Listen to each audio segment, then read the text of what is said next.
Hi, everybody. Welcome back. We are here for another one of your questions about work. And today what we're talking about is the perspective of people who are trying to hire for their teams or their companies. And those of you who are here with us for the first time, I'm Roy. I'm a startup investor in the future of work. And I got Michael Ellison here, who's the founder and CEO of CodePath, which is a nonprofit that I'm going to mess this up, so you can correct me. You didn't practice this, but works with students from underrepresented backgrounds to prepare them for technical work at technology companies, and maybe does more than that. Did I get roughly right, Michael? Yeah, roughly. Fix me, fix it. Yeah. So increasing diversity in tech, but by transforming college computer science education is our method for, in particular. Yeah, diversifying the industry. And Michael was a founder before that. He was early at Segment, and so has definitely seen this firsthand and worked with a bunch of the biggest tech companies in the world. And so, Michael, the question today is, if I'm a hiring manager or I'm building a team or a company as a whole, and I want to recruit talent who come from backgrounds that may not be as common in the industry, people who are, women, people of color, I mean, pick whatever category you feel is underrepresented, how and why do I go about doing that? Would just love to hear your views. Well, I'll premise, I think the same thing that's preventing top companies from recruiting the best people, the false positive, false negative in their hiring process. That's the same thing that's keeping oftentimes women and unrepresented minorities out. So the aspects of your screen and how you're recruiting, you're in some cases, you're putting people on a pedestal that end up not being the best performers. And in a large number of cases, you end up not giving people the actually authentically viewing them for how good they really are or for their potential. And I got kind of this kind of interesting background story. So back around 2017, CodePath was doing a lot of training for top technology companies. Netflix had hired us in order to train a bunch of their senior engineers to become even more senior in Android development. And for those of you who don't know, Netflix is like minimum 8 years of professional experience, software engineering experience to even get in the door. And so then they wanted us to run this training program. And then we were also allowed to invite these other engineers to participate in the program, but we controlled the entire process. So we ended up having thousands of engineers apply. It was less than a 2% acceptance rate, blind, which is the way we did it. We worked with different diverse organizations like Women Who Code to get the word out to underrepresented communities. And, with this blind selection process, you had, 30–40% of the participants, the top participants, were women. And, thousands of engineers, merit-based. Again, you have the 8 years of minimum experience requirement, very much just focused from Netflix's standpoint on the top technical talent.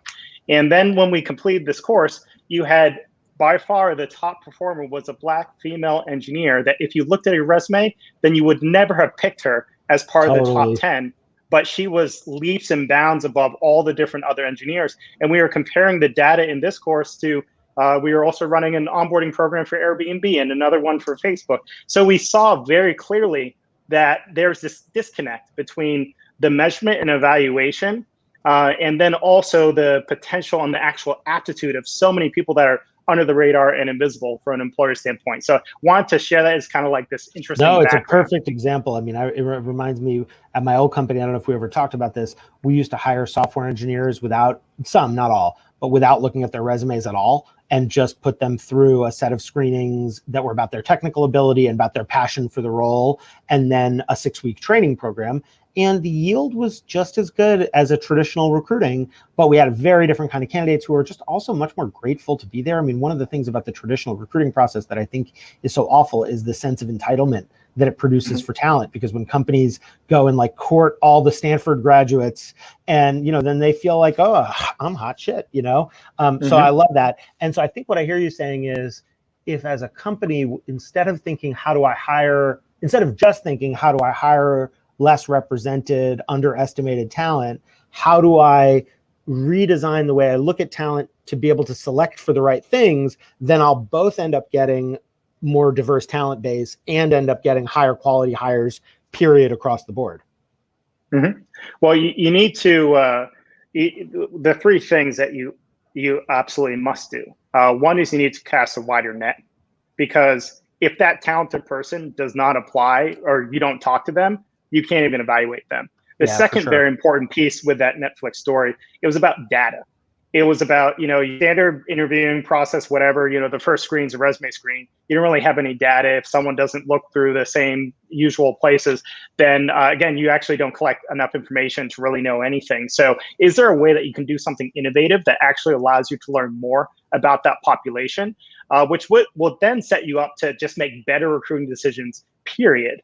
And then lastly, I think it's about, what are the different on-ramps that you are potentially creating? Whether that's, the Netflix example was like before the interviewing process, but a lot of companies invest in their onboarding programs in a way that actually set a much wider variety of different types of engineers to be set up for success, which means that you're able to screen a little bit more on potential than necessarily for concretely, I absolutely have all the skills right now. I love that. And I mean, the larger the company, I feel like the more it can also afford to take bets on people. You're like a little startup, you may have to take bets on people, but like any one person who isn't immediately ready to do the job, it's harder to hire for potential. And, you have these more immediate needs right in the beginning. But as you have a larger organization, you can afford to have some percentage of the people who you hire be people you think will be extraordinary performers over some period of time, even if day one, they may not quite hit all of the exact tick marks that you had thought that you needed in order to have somebody perform. Mm-hmm. Well, yeah.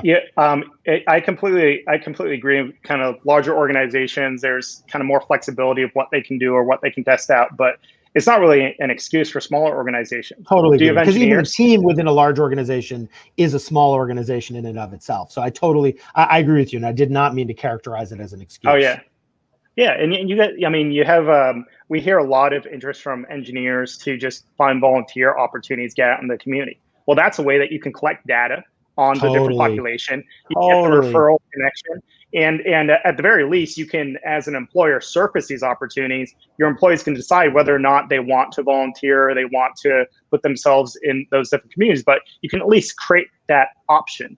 And if you never create that option, then there's no opportunity to learn more, to connect, or to potentially recruit outside of the same circles that you've recruited in the past. Well, and you guys have been great at, it's a subject for another day, but at using the intern pathway as another pathway into that. So I really appreciate that. I think that's what we got time for today. So that's our not advice, in the sense that you're not saying, here's my prescription. You're just describing what you've seen work. And obviously you've got deep experience here, so there's good reason to take it